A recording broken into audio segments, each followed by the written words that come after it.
Welcome to the ReRooted podcast with Francesca Maximé, trauma-sensitive mindfulness meditation teacher and poet. Together, we'll take a closer look at approaches to transforming trauma with insights from psychology, neuroscience, spirituality, social justice, and the creative arts. Join Francesca and her guests for an exploration of our shared connection and how we can cultivate greater compassion for ourselves and for others. If you'd like to support Francesca and the ReRooted podcast, please visit BeHereNowNetwork.com/Francesca. Hey everybody, I'm Francesca Maximé. Welcome to the ReRooted podcast here on Ram Dass's Be Here Now Network. I am continuing to explore some of the more creative arts and things that I feel really sustain us and bring us joy during times of challenge. And the pandemic has certainly been that. And I'm here today with pianist Emmet Cohen. And he is hailing in from lovely Harlem, New York, his home, and has just come back from a trip where he was touring in Russia. And I want to talk today a little bit about practicing a spiritual practice and sort of, or how the discipline of practicing can kind of, sort of work with us in ways that enable us to kind of share our best selves with the world in the way that you do. You bring joy to people. At least you brought joy to me in my household over the winter. So welcome, Emmet. Thanks so much for joining us here on ReRooted. It's my pleasure. Thank you for having me. Yeah, it's a pleasure. So first of all, tell me, you just got back from Russia about a week ago. You were touring. What is it like to tour during the pandemic? Well, it can be nerve-wracking for some people, but we've been lucky. I think we took our first trip in August, and we went to Vail right at the beginning of August or end of July 2020. And so we've been conditioned. So I've been on a few planes and been in and out of some different situations where, I guess, we're less comfortable than we used to be. But I always kind of imagine how Dizzy Gillespie or Louis Armstrong would have thought about this time, and I have a premonition that they would really, feel like they needed to bring the music to this time and, put themselves be on the front lines. Really, Benny Green was like, it's your time to be on the front lines. Stay home. And, as someone who's 30 years old and Russell Hall is 26 and Kyle Poole is 27, someone has to bring this music because it's a healing, it's therapy, it's all of that for the world. And it's important that we bring it and affect people who have, gone through such a tough time in the last year. So, we consider it a sort of a humanitarian effort, and it's also what we do and what we love to do. And so that's the mindset. It's a bit weird to travel and everything's a bit different. And you could have a 20-hour travel day in a mask. And things are, there are sacrifices that need to be made now. But overall, I think we've been fortunate with it, and people have been really appreciative. 100%. I mean, I love the fact that you're continuing to do it, and that's your mindset, that's your philosophy, that's how you see it that way, because it really is a gift to people. Maybe I'm going to walk it back a minute. I mean, you've been, at the piano since you were what, 3? Yeah, I started when I was 3. Yeah, and how did that come about? And in terms of your evolution to becoming the jazz pianist that you are today? And you just mentioned some of the greats that have obviously influenced you. Why were you drawn to this particular kind of music, or that kind of thing? I'm just curious about all that. The origin story, if you will. I started playing piano, Suzuki piano, at 3.5, and I feel that's a method where you learn by ear. And then you put the physical notes to the music after you learned it by ear, and I think it really just lends itself to the way we learn jazz, which is such an oral tradition. Listening to records, figuring things out, going out to jam sessions, being around other musicians, seeing how they play and absorbing it, through osmosis. And so that's always how I kind of learned music, rather than looking at sheet music and trying to sight read it. So I'm much more, coming from an ear perspective than a note perspective. And that's, big part of jazz. and improvisational music and music where you play together with other people and create a moment or many moments. And so, I think it found me in many ways, for productions in school of musicals and various things like that, and got to know some of the songs. And there were singers in school and summer camp and various places that needed accompaniment, and so I would learn some of those standards. Or I remember very beginnings, maybe when I was 10 years old or something like that, maybe 11, 12. I was in summer camp, and there's someone who wanted to sing Good Morning Heartache and At Last. And I remember not knowing and seeing a lead sheet for the first time and trying to figure out the chords. And, it was just a conglomeration of many different experiences that kind of all fed into this thing. And when I was in middle school, I heard Charlie Parker and John Coltrane, and I was playing saxophone and clarinet at that time. And I was taking lessons, and we worked on some of those solos. And then I was, playing piano and hearing Oscar Peterson and trying to understand what that sound was about. And so it was just came from a lot of different directions. Music around the house. I got to see some of the great jazz musicians. My dad would take me to see Monty Alexander, Marcus Roberts, people like that, and put on BGO in the house. And it just came to me from many different sides. Right. No, I love that. And I love that you learn by ear. I mean, that was always my forte also. I mean, I played a little bit, and I started with fake book, and I got to like Mixolydian scales and things like that. And I was like, I'm walking away because it was just a lot. But I love that your fluidity around this was just sort of organic, and that, you say it found you. And I think that's the best. What's so funny? You say like the Mixolydian scales and this and that. There was a moment where I was feeling that, and I'm still feeling that, because I'm much more of like a language and an ear and a oral player than like this scale and this chord and this stuff, which is important too. But when I mentioned Monty Alexander, when I went to see him when I was 12 or 13 or 14 years old, I went up to him after. I said, Mr. Alexander, do you use the modes, like the Lydian mode, when you're improvising? I was a kid, and I asked him, and he's like, Emmet, man, I don't know what the Lydian mode is, man. I play here. I love that. And so it's funny that you just said, the Mixolydian mode and this, that's what I was feeling. And I asked Monty Alexander if he uses the modes and stuff, and he said no. And I think that was kind of a light bulb moment where I was like, okay, they're trying to teach me all this stuff, but really, really it's just supposed to come from here. So kind of took the pressure off at a young age, Right, which is so amazing and so beautiful. And I so love that you had the courage and just sort of curiosity to ask him that question, and that he was as authentic and as embodied as he was in his response. Because I feel as though, in my experience, just in life in general, I'm a poet. That's my art, right? And so I don't study, read, format, whatever poetry. When it comes, it's coming, and it flows, and it's right. And I know when it's good and when it's shitty, and, all those things. And, I like to do other things like decorate and cook and things like that. But this idea of creative, meaning generative, meaning something is emergent out of you, out of whatever amalgamation of events that you're experiencing. I think is a special gift that, as a somatic psychotherapist and life coach, I'm using a lot of people's right brain experiences, their images, their sort of meanings, their interpretations of things, to get them out of just this linear, logical left brain piece, which is useful for a lot of things, and not always the thing that's going to get you to the place of your heart. Is that heart-centered place.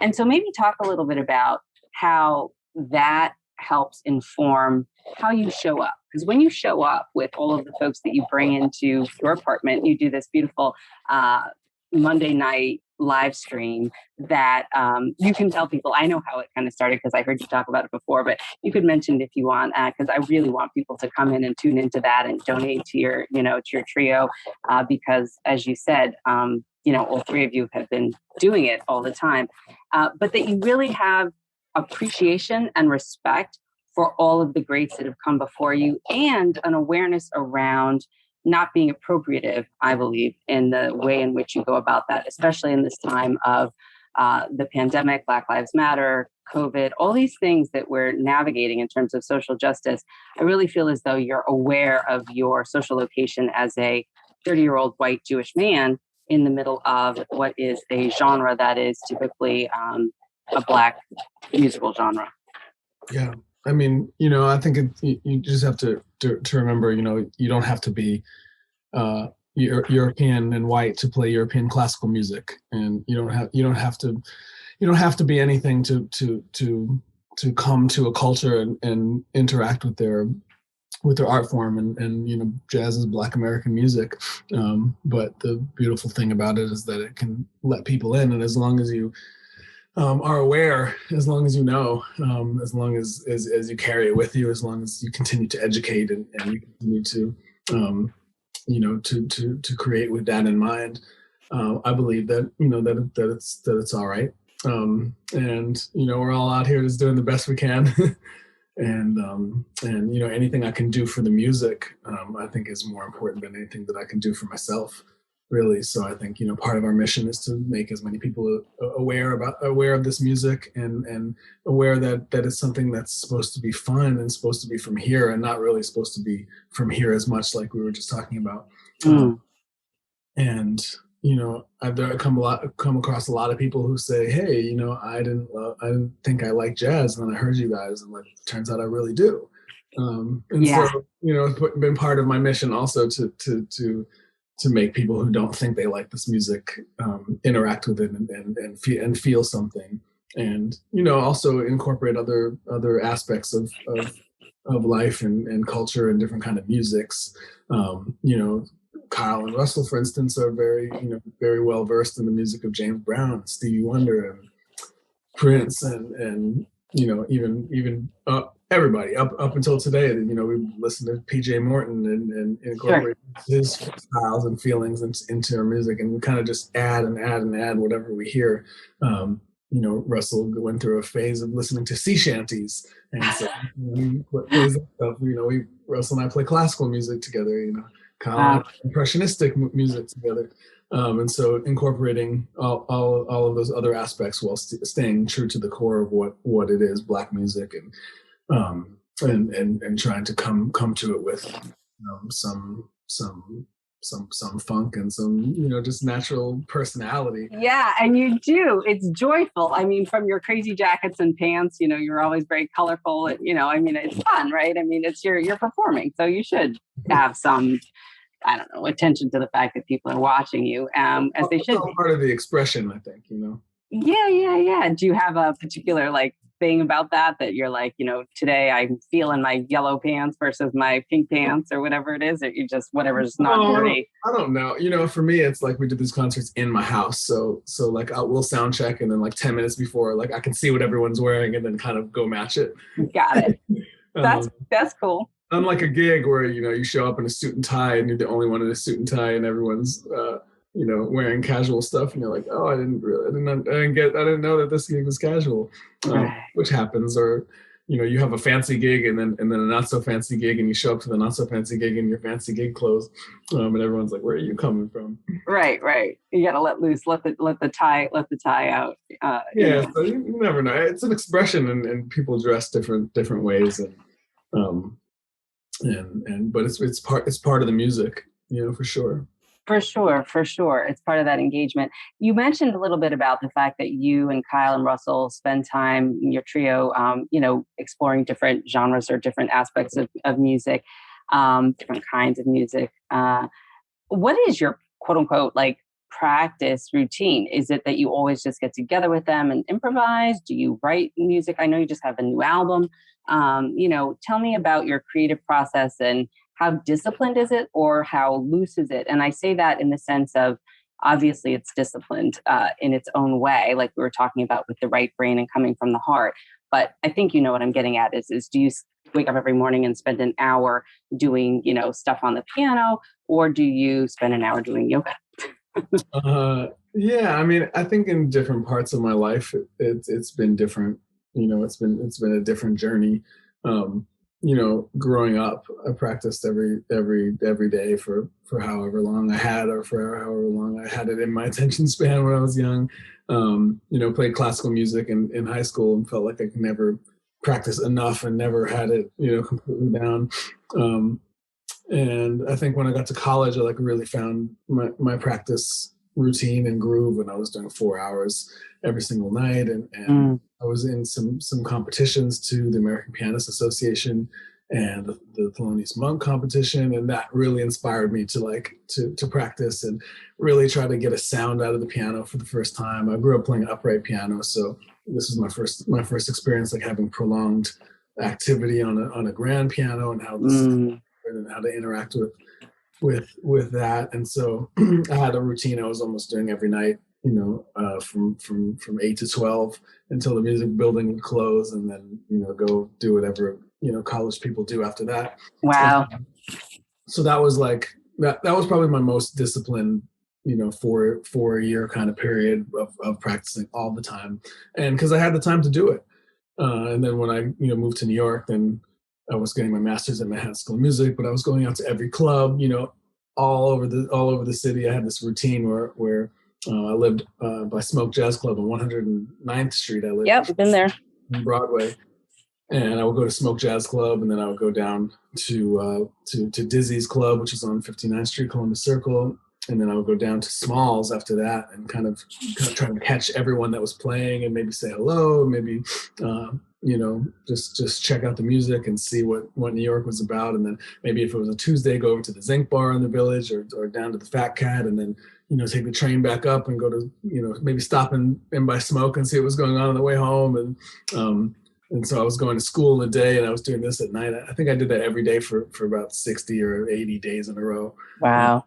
I was like, okay, I'm going to just go and meet everyone there is to meet in the city. I'm going to hear everything. I'm going to see everything. I want to show the people at the clubs that I'm serious, and that I moved to New York, and have the people at the doors know I moved here. And so, that was my discipline when I moved to New York. I wasn't practicing as much. I had practiced, my whole college to get ready for this moment. And now it was time to focus my energies on the vibe of New York and the energy. And that slowly turned into, okay, oh yeah, this guy's here now, let's put him on this late night gig that pays $20 at such and such. And so then I would be on a gig and meet people that way, and then be practicing on a gig, and playing and practicing are two different but similar balancing acts. And now that or not now, but after that, I started going on tour and playing these gigs with various people, and the practicing would become, being on the bandstand with Herlin Riley or Ollie Jackson or Brian Lynch or Kurt Elling, or, the jazz masters played Jimmy Cobb and Tootie Heath, and the Dizzy Gillespie Alumni Band was my first gigs in New York, and just taking as many opportunities as possible, and then being in those opportunities, and those became the learning experience, the practice, that I would learn from on the bandstand, and that became kind of like what I needed to do next. And so that I had been in that cycle almost for 7 years of living in New York, and then the pandemic hit. Obviously practicing when I'm home, and you get into different vibes where I'm like, okay, I'm going to practice very seriously for these 3 weeks that I'm home, and then I go on tour for 2 weeks. And if you play piano and you go on tour, you only touch it when you play gigs. Sure.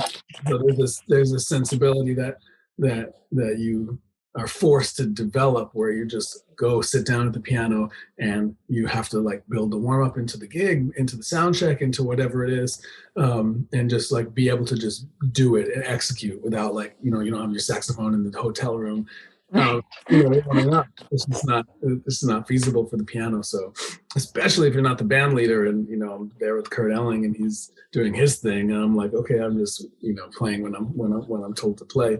Kind of thing. So that's a different kind of practice. And then you're learning on the gigs, and then Russell Hall and I we would record all the gigs, especially when we were on tour with Trio, and we would listen back to them the next day in the car or on the plane or whatever, and we'd listen to them together and be like, oh, that was a nice moment, or no, that wasn't really happening. We should try. I love that. This song was too long. Like, man, let's try to like do this thing with this. Oh, I have an idea. Let's do. And then the practicing became like, okay, we listen back to the gigs together and analyze the music, and say, okay, how can we make this better tomorrow night or the next 5 nights, or maybe we've been playing this song too much. We need a new song in this vibe, or that original thing we tried. It worked, but not right there in the set.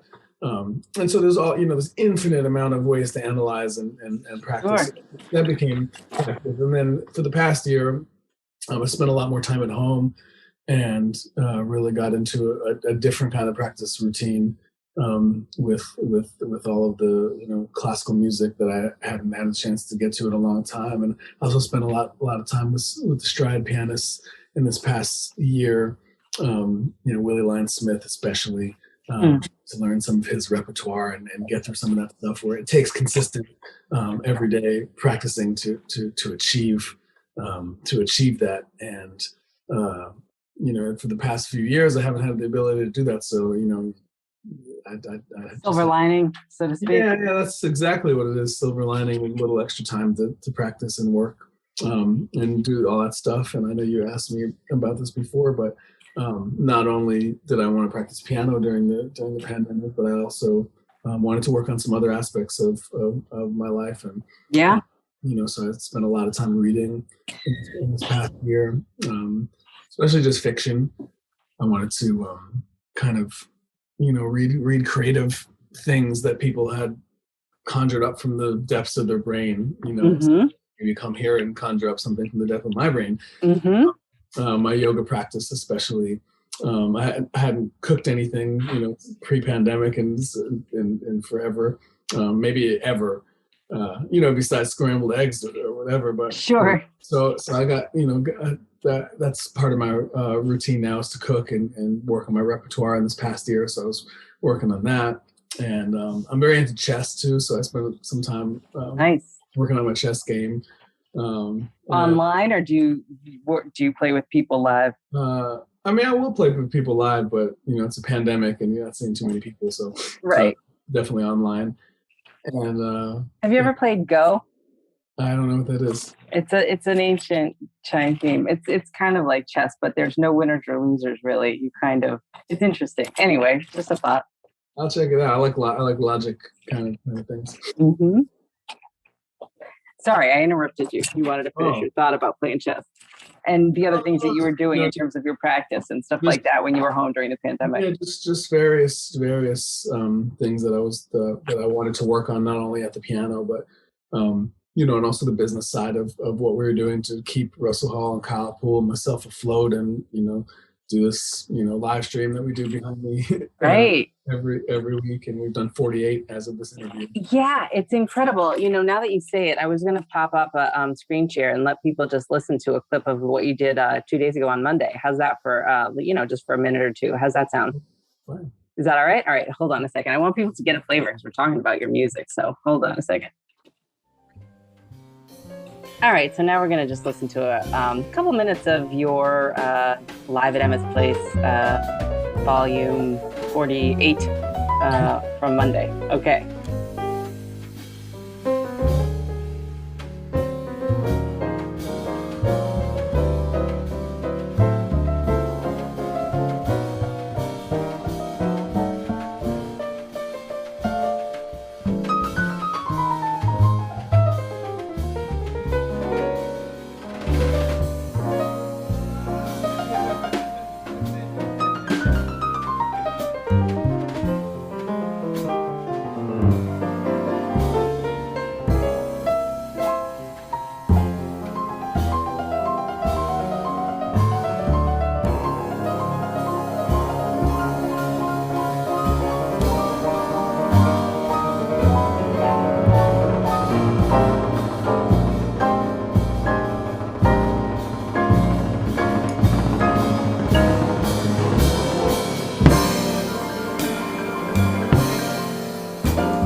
just going to pause it there and just kind of come back to you and just sort of as you watch yourself, are you reflecting on like, oh, this is what I was doing there or that? I mean, it's your nuance, the subtlety, the feeling, because you say you come from the heart. This was a little bit more of a more mellow version of something that you play. I can probably find something else that's a little more active, if you will. But what's going through your mind as you watch yourself there play? Anything? Well, you're so in the zone. Yeah, I was remembering the song, and a song called Contemplation, and that was a Wayne Shorter tribute. And so it's not something I played very often, but there's like this huge buildup in the ballad that happens on the bridge, and you caught it right in that moment where I was trying to like build up the energy, like to like just the climax of this like song in the same place that the song climaxes, like that I wanted my solo to get to the thing. And I was kind of trying to tell that to Kyle, sitting the opposite way. So when we play in the house, I don't have eye contact really with the guys, so I have to talk to them through the music. And so I was reflecting actually in that moment on how I was trying to build up the energy and talk to him through the energy, and that I was going to say, okay, we're going to build it up to here and we're going to release it just like it does on the melody, okay?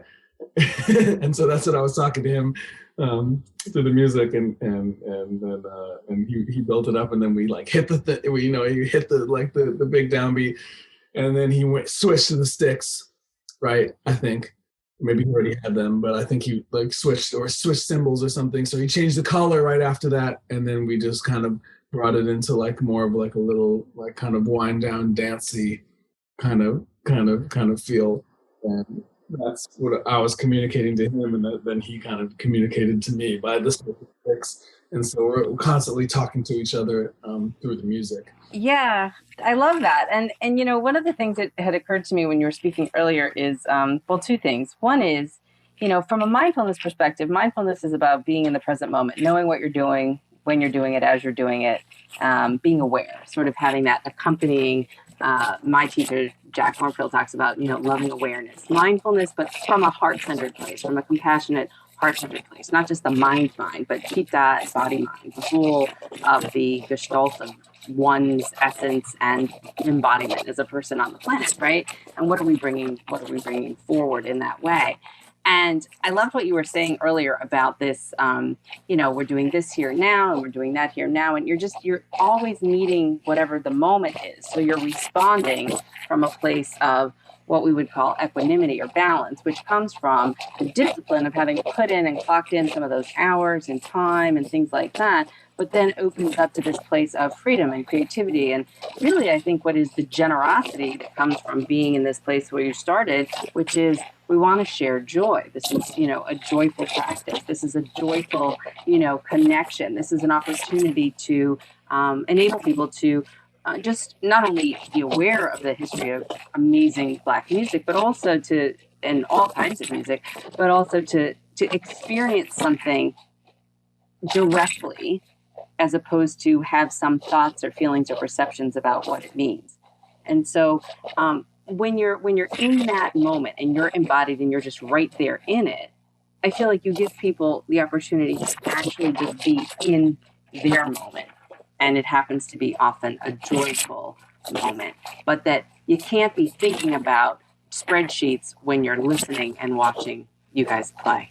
Yeah, exactly. And I've said it better myself. But I think that's amazing because you're capturing your presence and focus and attention to detail. I think enables other people or gives people a certain degree of permission to really just sink into absorbing the experience. And everything that the Buddha taught anyway is about your own direct experience and being aware of that and noticing where there are layers and papers over of what you think is something that goes together, but it doesn't really necessarily go together. Yeah. It's sort of like, discordant, kind of sounds and things like that, we say, well, that's bad because it sounds, off. I remember I was listening to Herbie Hancock and Wayne Shorter, years ago in Boston. And I was like, I don't know what this is because it was really far out. That's some of those. I was at one of those shows. Yeah, it was. But I was like, but you can't ignore it. And for me to be able to recognize that my preference was for what you play on Monday nights, but I recognized that there was an experience I was having that was very embodied and very direct around listening to that music that they were offering that I found unpleasant, but it didn't make that music bad or them bad musicians and your music good or a good musician. It just made it different. And so this idea of preferences, I think we can bring into just our awareness in terms of getting into the moment and being mindful of the joy that we're experiencing when we're listening and being presenced by you and your friends. Yeah, I mean, it's also, you have to understand that Herbie and Wayne, what they were doing when they were my age was a lot more accessible.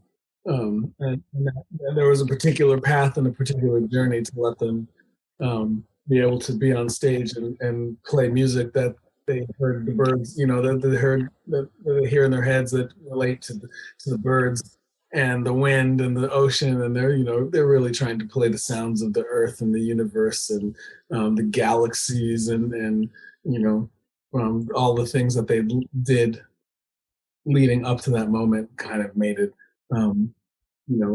makes it make sense and makes it like authentic. And there is that these people play the blues, these people play with Miles, these people do their own. Wayne Shorter, Art Blakey for Congo African drums forever and ever and ever, wrote all the music for that band, and this is kind of the natural reflection of what comes out after so much of their lives are lived. And so there's also something really special in that, and I always try to remember that as well when I'm listening to any of the jazz masters do what they do. Yeah, no, and I so appreciate your offering and your insight on that. And I guess I'm sort of naming and recognizing that it was different for me to experience that, and I noticed that there was a part of me that found it less pleasant. But I have absolutely no qualms and no doubt that all of what you just say is 100%, because as an artist, you're always, if you're not emergent, what are you? You know what I mean? You can't just be like, okay, I'm going to do this, happy birthday again and again and again, whatever version of that, cookie cutter thing is. And you can always find a new thread to interpret or to allow to flower out, I'm sure. But it's a question of whatever it is that's coming forward is coming forward for a reason, influenced by all those things. And I loved what you said about playing the sounds of the earth and the cosmos and the galaxies and all of that. And that resonates for me. And I know that, they're practitioners also in terms of, sort of spiritual practices that are interconnected with their music. So tell me about your yoga practice. How did that come about, and how does that help support or inform your music playing, if it does? I mean, it really came about. I had some injuries with my hips, and I didn't have time to go to physical therapy or try that. And they said, the only way to fix these torn labrums is to go to, get these surgeries and need them on both sides, and recovery is 9 months apiece. And oh God. I said, well, I don't really have, time or energy for that in my life, and it's not guaranteed, full recovery. And so someone told me to kind of check out this physical therapy stuff, and I noticed and found out and read that it was directly related to yoga. So I started going, started a yoga practice and started going and found a teacher that I really connected with, and just practiced multiple times a week, every day. And that was about 3.5 years ago that I started that. Mm-hmm. And I couldn't even touch my toes at that point. So I came to it largely from a physical perspective. Like, I wanted to, really master some more of the physical aspects of my body. And it was just started with something, the goals developed. First it was I just want to be able to touch my toes. Mm-hmm. After months and months, maybe a year, I was finally flexible enough to my hamstrings and my back and my, body. And as I was learning, I learned how the breath integrated into all of this. And it really kind of reminded me of the way that I always thought about my breath when I play music. And when you're lost, or when you're unsure, or when you're nervous, when you're feeling anything, you can always return to the breath. It will always be there. And through competitions that may be super nervous, through playing for the first time with jazz masters like Ron Carter, who maybe at maybe a younger age when I hadn't done as much. Sure. Those things would make me so nervous, and coinciding with the yoga practice, like I always realized that the breath is something that's always constant as long as we're here and as long as we're alive. And that we need to honor it, and we need to be aware of it sometimes, because it's some of this thing that happens that we're often not aware of. And when we become aware of it, we can tap into another kind of power and another kind of depth that really links our minds and our bodies together. And so it was always something that I considered in music, and then when I learned about it, learned the power of it, and as it relates to body and meditation and quieting your mind and quieting your heartbeat, and how powerful of a tool it is, then I even got deeper into it. And so I've been practicing yoga for 3.5 years now, and it's a big part of my life, a couple times a week at least. Something that you can do in a hotel room, to stay active, to stay in shape. It's something that you can do in place of a nap to get energy. It's something that you can turn to after a long flight. I can turn to that to feel better, or to shake the jet lag, or it's just another tool to help me in my life. And I'm glad that I found it, and it continues to inspire me in many different ways of thinking. And you always find a different teacher who has a different way of approaching it, who makes you think about things differently, and it makes you think about a lot of things differently, not just about the yoga practice. So it's something that's interconnected in many things we do, just like the breath is, and the mind and the body, and the connection between everything. So I love the connections that it makes in my life.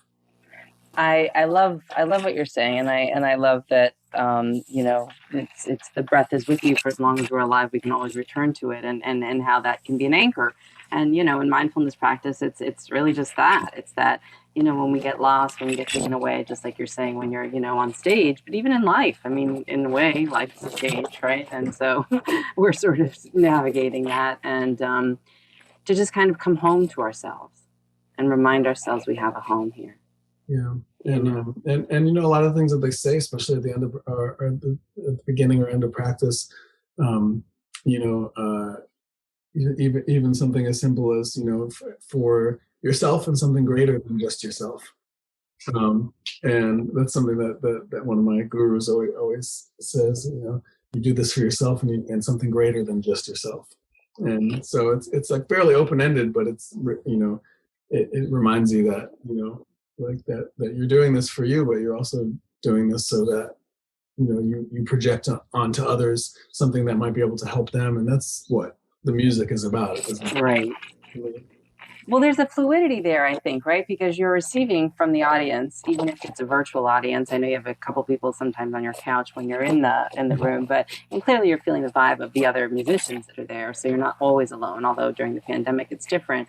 But maybe speak a little bit to that exchange, because from a mindfulness perspective, we talk about interdependence, we talk about causality, things as process, nothing is fixed, that we think that we're these little two-legged, two-handed mammals that walk around and have language and all these kinds of things, but that kind of cuts into this idea of being separate sometimes, in a way that yes, we honor our uniqueness, and we're part of this collective and this process and exchange. So we're offering and we're receiving all the time, just like you and I are right here on this chat.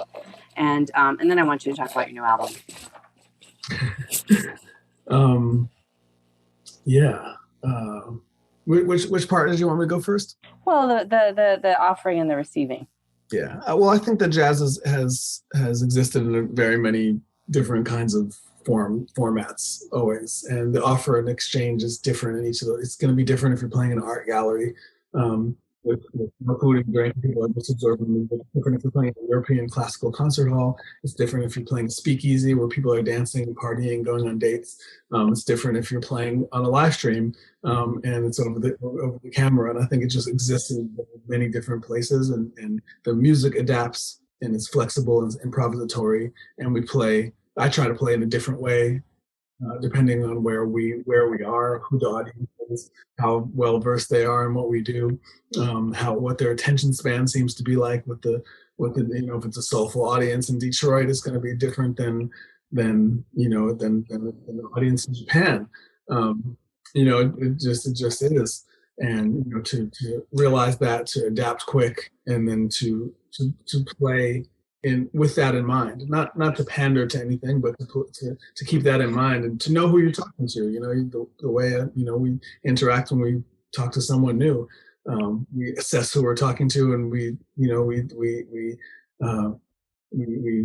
come up in our brain with a way of communicating, and that's how I'll talk to you differently than I'll talk to some of my friends, and that's just how I play differently with some people rather than others. And when we play on camera, it's a totally different thing that it's taken us a good chunk of a year to learn how to make that happen, and how to say, okay, can we does this work on camera? Does this work? Oh, does it work when I look into the camera? Does it work when I avoid the camera? And to get to know that situation is just another has been another journey for me and for Russell and Kyle and for all the different guests that we have. Yeah. So let's talk about your album. Yeah, so it's called Future Stride, and it just came out in January of 2021. And it features Russell Hall and Kyle Poole, the trio. We actually recorded it pre-pandemic, which is pretty funny. We had no idea that this was going to happen when we were recording the album. And it features Melissa Aldana, one of the great tenor saxophone players of our time, and Marquise Hill, the trumpet innovator. And it's the first time I've really taken all the lessons from the Masters and the Masters Legacy series, thing that I've made a series of records with jazz masters and made it my mission to learn from them, and been able to take all those lessons that Kyle and myself and Russell and my whole generation has learned from doing these projects, and bring them into our generation, and use those teachings and those the philosophies to create with the young masters of our generation. And so that's been like a really awesome kind of thing to experience. That's so great. I know you, this whole thing of being with Russell and Kyle in your apartment on Monday nights doing this stuff sort of came out organically from the pandemic. I heard you talk a couple times about how you sort of, went shopping for cables and sort of just had an idea one day to sort of say, how do I get enough equipment that isn't too expensive to just kind of make this work? And then it's really turned into this thing where you've had 50 episodes basically. And is that something you're going to continue to do indefinitely, or what's next for you and the trio? I don't know. I think when we decide what's next too often in our lives, then we're wrong, about what's next. And so I really like to just kind of, follow whatever's just happened, whatever the vibe seems like it should be. And for me, the pandemic hit and we said, okay, all these tours are canceled. Let's do a little live stream in the apartment. It turned in from an iPhone recording. It turned all the way into 4-camera setup with microphones on all the instruments, this video guy, a sound guy, someone working the back end on the internet on the other side for the Facebook and YouTube, and a piano tuner who comes every Monday to work to tech the piano, and then different guests and various people coming in and out of the episodes, and so I never would have imagined that if I couldn't have planned that. And so I like to just see what happens and then come up with an idea, and then kind of just develop the idea in whatever way, and we'll still consume this and still want us to come and play on Monday nights, then that's what we'll do. If looks like people aren't watching anymore and it's not really happening, then we'll pivot and find something else. And so I think that's the improvisatory nature of it, and really just try to just come to it with a sense of goodness and joy and respect, and try to see what we can do. Goodness, joy, and respect. Emmet Cohen. People can find you online at. No, it's EmmetCohen.com, EmmetCohen.com, or Instagram and Facebook and YouTube and all that. All those places now. But the best place is to sign up for a newsletter, and then I, put all my information in there that people should know. Beautiful. And you write a beautiful blog once a month or whatever it is that you do about that. And I remember reading your post on some of the stuff that had happened last year with the Black Lives Matter movement and just the various, things. And it's really, I think you do spend time reflecting and meeting each moment and coming from, and you keep pointing to your heart, your chest. And I love that, because that opening, I think, is what ultimately perhaps will save us. So I just want to say thank you so much. Deep bows to you, Emmet Cohen, for sharing your joyful nature and spirit with the world and whatever beings or all beings everywhere, as we like to say. And thank you for joining me on the ReRooted podcast today. Francesca, it's my pleasure. Thank you so much for having me. All right. Take it easy.